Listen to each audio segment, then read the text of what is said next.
In 2018, a man searching the banks of a Siberian river for mammoth tusks found the body of a lion cub.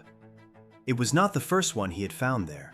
A year earlier, almost exactly 15 meters away, he had pulled a second cub out of the same frozen ground. Two cubs, the same species, the same river, the same depth. Both of them small enough to hold in two hands, both of them preserved so completely that the fur was still attached and the whiskers were still standing.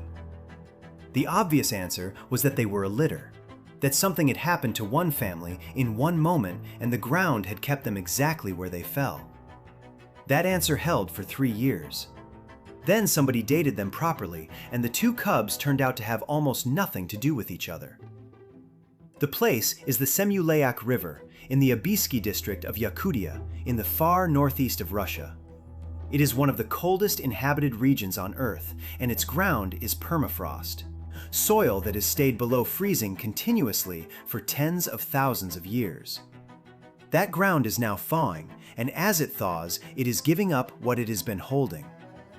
The man who found both cubs was a local resident named Boris Berezhnev. He was not a scientist. He held a license to collect mammoth tusks, which is a real occupation in that part of Siberia.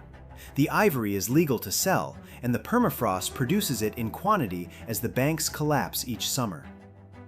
What tusk hunters find, alongside the tusks, is everything else.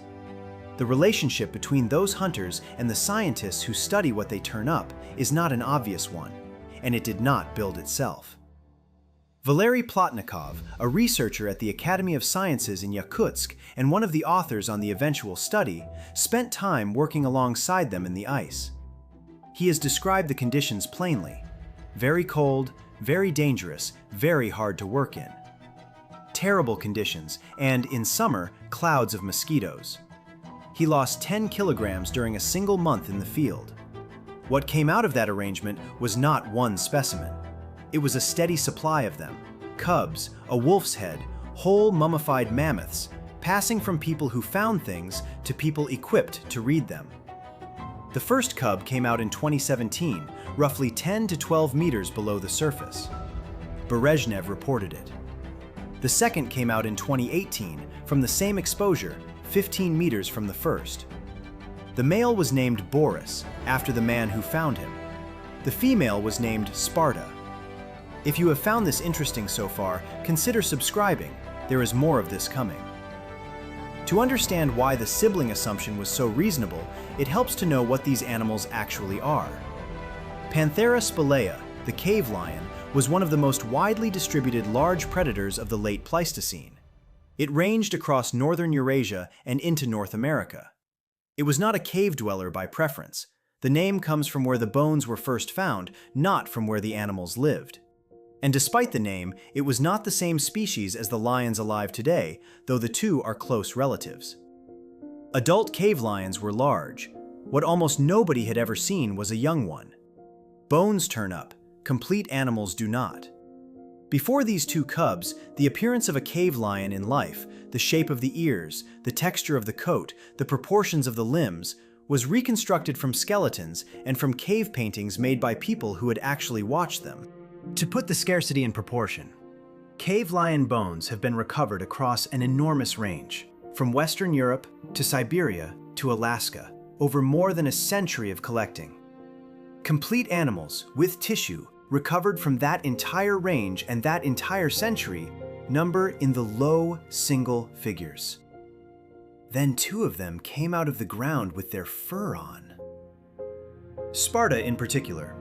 Her golden coat was matted with mud, but otherwise undamaged.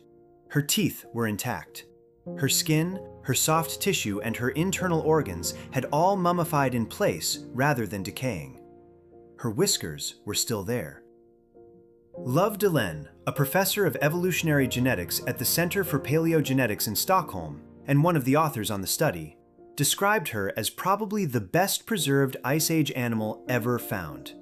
More or less undamaged, he said, apart from the fur being a bit ruffled. Boris was in worse condition.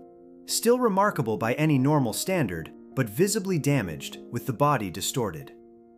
Both animals had been compressed.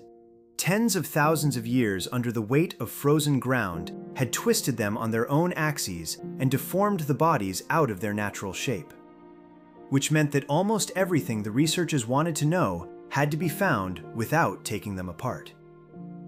The work was published in 2021 in the journal Quaternary by Boeskorov and colleagues in a collaboration running across Russia, Sweden, Japan, and France. The first step was not analysis, it was safety. Before anyone examined the cubs closely, they were screened microbiologically to check whether anything preserved in the tissue was still capable of causing disease. Nothing was. Only then did the rest of the work begin. The cubs were CT scanned, which produced a full three-dimensional map of the skeleton and the internal organs without a single incision. They were radiocarbon dated using skin, hair, and muscle, and DNA was extracted. The tomography answered a question the outside of the bodies could not. Sparta had a structure consistent with a uterus. Boris had structures consistent with testes. The researchers were confident enough from the scans alone to identify her as female and him as male, and then the DNA confirmed it independently. The tooth development answered another. In both animals, the front teeth were only beginning to emerge, which put each cub at roughly 1 to 2 months old at death. The dating worked on a different principle entirely. Every living thing takes in carbon while it is alive, and a small, fixed proportion of that carbon is a radioactive form called carbon-14. When the animal dies, intake stops, and the carbon-14 already in the tissue begins to decay at a known and constant rate. Measure how much is left against how much should have been there, and the gap gives you the time elapsed. It is not a technique that cares about context. It does not know where the sample was found, or what was found beside it, or what anyone expected. It reads the tissue and returns a number. So far, everything supported the litter. Then the radiocarbon results came back. Sparta had died approximately 28,000 years ago. Boris had died 43,448 years ago. 15,486 years separated them. It is worth sitting with that number for a moment, because 15,000 years is not a rounding error in the fossil record. It is longer than the entire history of human agriculture. When Boris died, nobody anywhere on Earth had planted a crop, built a village, or fired a pot. By the time Sparta died, that was still thousands of years away. These two animals did not know each other. They did not share a mother, a territory, or a climate. They were separated by more time than divides us from the invention of farming, and they came out of the ground 15 meters apart. Consider what the litter reading would have given us had it held. Two siblings, dead in the same event, would have been a single frozen instant. One family, one accident, one afternoon.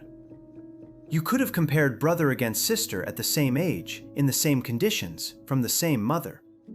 That is a genuinely valuable thing to have, and for 3 years it looked like we had it. What we have instead is stranger and, in some ways, worth more. Subscribe if you want more of these. The next one is already in progress. The correction matters beyond this one site, and here is why. Exceptional preservation is rare, and researchers naturally look for patterns in where it happens. Two cubs of the same species, at the same depth, in the same riverbank, is the kind of find that gets interpreted as a single event. A den collapse, a flood, a family caught together. Read that way, it tells you about one bad afternoon in the Pleistocene. Read correctly, it tells you something else. It says that this particular stretch of ground was capable of catching and holding an animal, and then doing it again, across a span of time long enough for the climate itself to shift. The site was not the scene of an accident. It was a mechanism, working repeatedly for tens of thousands of years. Which raises the question the study does not answer. Why there? Whether something about that specific location drew animals to it, or whether the ground there simply preserved what elsewhere would have rotted, is not settled. The scans also gave up something about how each cub died, though this is where the evidence stops being conclusive and starts being inference, and it is worth marking the difference clearly. Sparta's tomography showed almost no body fat. Albert Protopopov, one of the researchers who has worked extensively on frozen remains from the region, has said she starved. Boris showed visible traces of internal injury. The suggestion has been that something fell on him, that his mother left him somewhere sheltered while she hunted, and the shelter came down. Both are readings of the scans rather than findings in the strict sense. A cub with no fat reserves is consistent with starvation and also with other things. Internal damage is consistent with a rockfall and also with 15,000 years of compression under frozen soil. The honest position is that 2 cubs died young, and the scans are consistent with 2 different ways of dying, and neither has been proven. There was one more finding, and it is the one that changes what these animals looked like in your head. The coat was compared against modern lion cubs of the same age, and it was similar, but not identical. The cave lion cubs had a long, thick undercoat that African lion cubs do not have. A second layer beneath the visible fur. That is exactly what you would expect from an animal raised in a landscape that spent most of the year below freezing. And it had been suspected. But suspecting a thing from skeletons in cave paintings is not the same as looking at it. They were also small. Both cubs were roughly the size of an adult house cat and smaller than African lion cubs of a comparable age. Which is a strange thing to hold in your mind, that the young of one of the largest predators of the Ice Age would, at 2 months old, have fitted comfortably in a cardboard box. So what remains true about Sparta and Boris after the correction? 2 cave lion cubs, each between 1 and 2 months old, each about the size of a house cat, died in what is now northeastern Siberia. One died roughly 43,000 years ago. The other died roughly 28,000 years ago. Neither of them lived long enough to grow the teeth they would have hunted with. Both were found by the same man, in the same riverbank, 15 meters apart, in consecutive summers. Sparta is the most completely preserved Ice Age animal anyone has recovered. Because of her, we know what a cave lion cub's coat actually was, rather than what it probably was. What we do not know is why they died. We do not know why that particular stretch of ground held 2 of them, 15,000 years apart, when almost nowhere else on Earth has held even 1. And the permafrost that kept them is thawing now, which means more will come out.